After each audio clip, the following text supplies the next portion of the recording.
So I full-heartedly believe we will get done the Trey Hendrickson situation by at least the end of training camp, if not sooner, right? But at the same time, if we don't, right, if we don't get it done, Trey Hendrickson is getting fined $50,000 per day. Now, if we get it done with and the whole thing gets figured out, I'm sure in their contract in some capacity they might put like an incentive bonus that says, hey, if you went ahead and signed this contract and you hit a certain stat line, you'll get that money back. But at this moment in time, Trey Hendrickson has missed 3 days of mandatory minicamp. That is $50,000 per day, $150K right there. And if he misses all of training camp, which is a total of 9 practices, we have the 23rd, 24th, 25th, 27th, we have the 28th, 30th, 31st, the 2nd, and then the 3rd, right? If he misses that, and I'm not sure, I think the 9th is also one, stake and waitlist. I don't think so, actually, never mind. This is something else. But if we go down here, there's only 8 posted, but we do know of one, which was, I think it's the 27th. Yeah, the 27th is not on here when you go down here, but the 27th was Sunday, and there was a training camp process. So far, we've had 5, which was Wednesday, Thursday, Friday, Saturday, Saturday's off, Sunday, and Monday.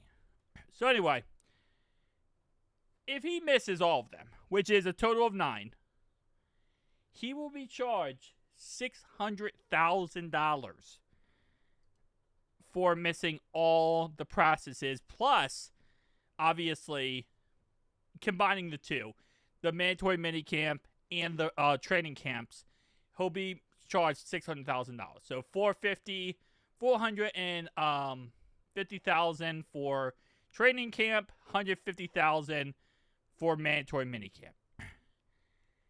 Yeah, so again, that's if he doesn't work out a contract and they don't figure this out. But if he doesn't, that's what he's looking at. And obviously, if he sits out this whole entire season, there's even more things that are going to happen, right? His contract won't count for this season. It will just repeat next year. He won't get paid this season, but he will get that $600,000 fine. I promise you that. Just kind of how it works. And of course, any other fines he will get for missing practices, missing games, and etc. So we need to get this deal done with.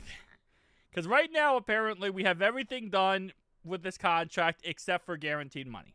We have the years and we have the averages worked out. It's just how much guarantee he wants versus what we want to give him. The Bengals do not want to give more than 1 year of guaranteed money. Trey's camp wants it to be at least 2 or 3 years.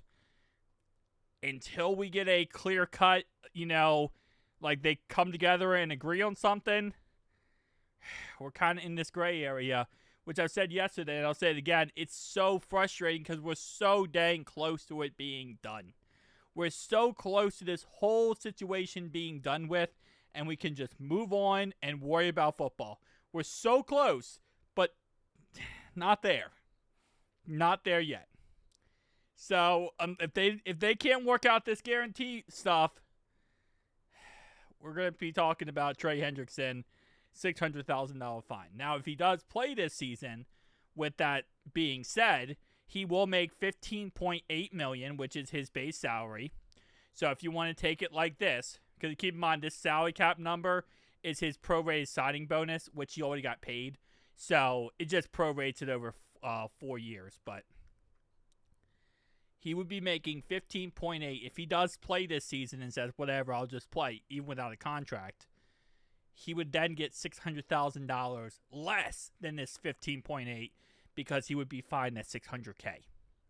And again, if he plays, then he wouldn't get fined anything else. But at this moment in time, he has no expectation no want/need to come back to training camp unless he gets a new contract. So he's not coming back training camp if he's not getting a new contract. which means, again, the $600K would go through. So, I'm not sure what he's going to do with that. I'm not sure how the Bengals are going to go about that. Again, like I said, at the end of the day, the Bengals are most likely, if they work out a contract, they're just going to, get rid of that. It's not that big of a deal at the end of the day. But if he doesn't work out a contract and he doesn't play, yeah, they're going to, nail him up and down the wall with that. And the whole situation started because Zach Taylor texted Trey Hendrickson and said, hey, listen, if you don't come to training camp, you're going to get fined.